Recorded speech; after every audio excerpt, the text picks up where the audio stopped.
সিলেটে সুরমা ও কুশিয়ারা নদীর পানি এখনো বিপদসীমার উপরে। পাহাড়ি ঢলে ৭ উপজেলার ৩ লাখের বেশি মানুষ এখনো পানিবন্দী। জনজীবনে নেমে এসেছে চরম দুর্ভোগ। এই মুহূর্তে শাহজালাল উপশহরে আছেন রিপোর্টার ইকরামুল কবির। আমরা সরাসরি যুক্ত হব তার সঙ্গে।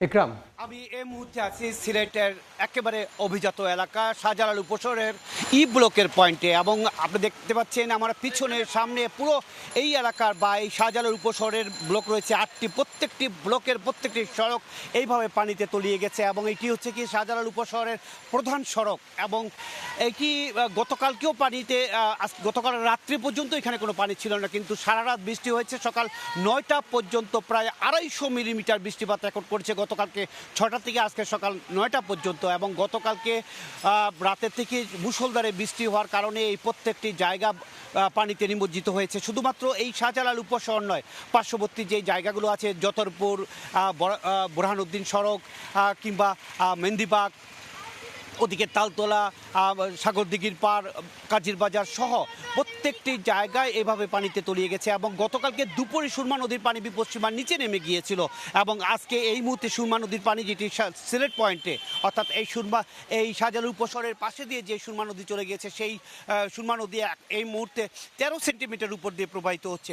এবং আরও চারটি পয়েন্টে সুরমা এবং কুশিয়ারা নদী বিপদসীমার উপর দিয়ে প্রবাহিত হচ্ছে। কানাইঘাটে বিপদসীমার উপর দিয়ে প্রবাহিত হচ্ছে, এবং কুশিয়ারা নদীর অমলশীতে এবং ফেঞ্চগঞ্জে বিপদসীমার উপর দিয়ে প্রবাহিত হচ্ছে। এবং সব কিছু মিলে বলা যায় পুরো এলাকার মানুষ একেবারে বিপর্যস্ত অবস্থার মধ্যে পড়ে গেছে। একটু বলে রাখা প্রয়োজন যে একটু বৃষ্টি হলেই বা সুরমা নদীর পানি একটু বেড়ে গেলেই কিন্তু শাহজালাল উপশহর পানিতে তলে যায়। এটি আজকে নতুন নয়।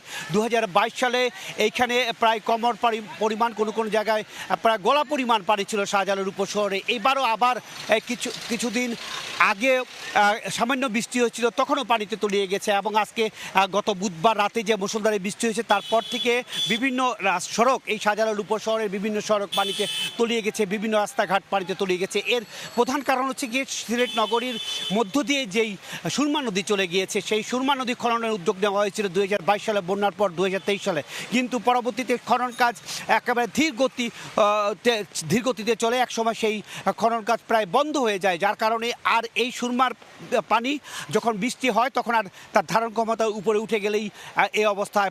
পাশাপাশি আসাম এবং মেঘালয় থেকে সিলেটের ৩ দিকে হচ্ছে কি সীমান্ত, এই ৩ দিকে যে সীমান্তবর্তী নদীগুলো আছে, ভারত থেকে যে নদীগুলো বাংলাদেশে প্রবেশ করেছে, সেই নদীগুলো দিয়ে মুষলধারে যখন বৃষ্টি হয় সেই পাহাড়ি এলাকায়, তখন এই পানিগুলো নেমে এসে সিলেটে প্রবেশ করে। এই কারণে সিলেট ভৌগোলিক কারণেই বন্যা কবলিত একটি জায়গায়। আমরা দেখেছি ২০২২ সালে কিংবা তারও আগে বা গত বছর তেমন বন্যা বা তেমন বৃষ্টিপাত না হওয়ার কারণে।